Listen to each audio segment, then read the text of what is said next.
Oil price wars rarely achieve their objectives.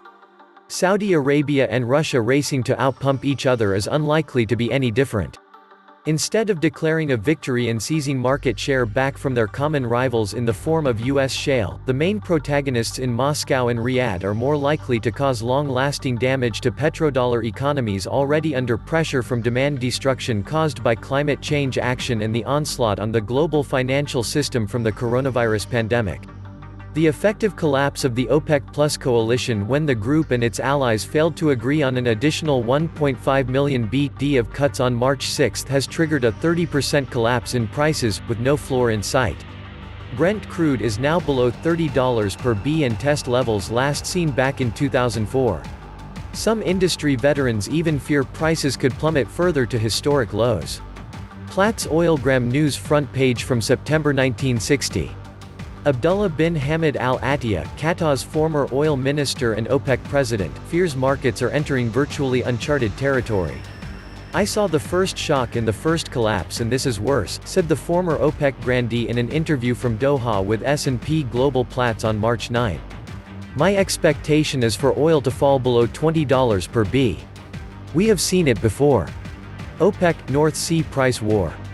Al Attiyah was referring to the time when former Saudi oil minister Zaki Yamani, under pressure from the kingdom's late ruler King Fahd, launched the OPEC cartel into a price war with ascendant North Sea producers. The strategy saw crude fall to $10 per B and Yamani losing his job. Within a year, Saudi Arabia was forced into an ignominious reversal in tactics in a desperate attempt to boost prices. Al Attiyah sees echoes of the crisis playing out in today's market between Russia and the kingdom. "I was there when OPEC had its emergency meeting in 1985 and Sheikh Yamani said open full production and the North Sea producer will come begging to Vienna," said Al Attiyah. "They never came and it took us 15 years to properly recover. We have to learn." Despite the best efforts of Saudi Arabia, OPEC and fluctuating prices, North Sea producers have proved remarkably resilient.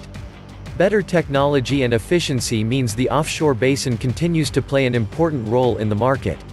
Although the best days are over, its resilience was underscored recently by the start of the giant 450,000 BD Johan Sverdrup field. How low can Russia go? Instead of learning from the 1980s debacle of taking on the North Sea, Riyadh and its Persian Gulf allies were intent on escalating their feud with Russia. The kingdom heavily discounted its official selling prices to Asia and signaled it would push sustainable capacity up to 13 million BD.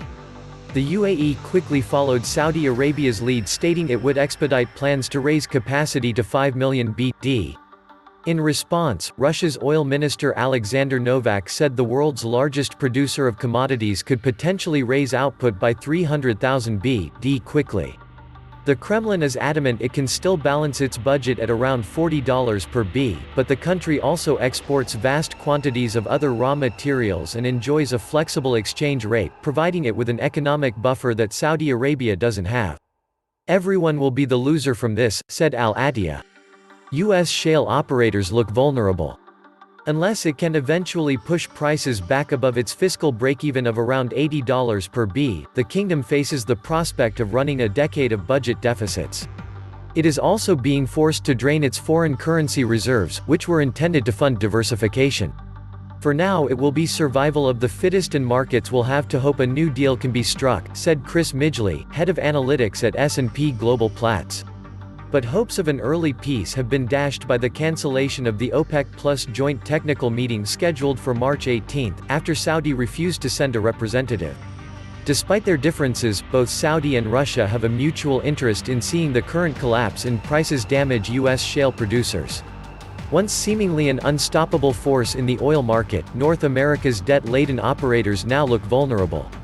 The U.S. Energy Information Administration forecasts U.S. output to peak just above 13.2 million BD next month before falling by as much as 660,000 BD into 2021. Texas oil barons are spooked. Fracking tycoon and executive chairman of Bakken driller Continental, Harold Hamm has accused Saudi Arabia of dumping its crude on the market to damage shale producers. Hamm's protests didn't fall on deaf ears in the White House. President Donald Trump announced late Friday the federal government will fill up the Strategic Petroleum Reserve to the top to help support the energy industry. Despite the presidential intervention, Ham and the entire industry are right to be concerned as the coronavirus pandemic destroys demand as airlines cancel flights and global trade seizes up. The International Energy Agency forecast on March 9 a full-year reduction in demand of 90,000 BD in 2020, the first annual fall since 2009. S&P Global Platts Analytics has revised down its 2020 demand growth forecast by over 1 million BD, from 1.33 million BD, to just 240,000 BD. 2020 is the worst year I have seen since I was born in 1952, warned Qataz al-Attiyah.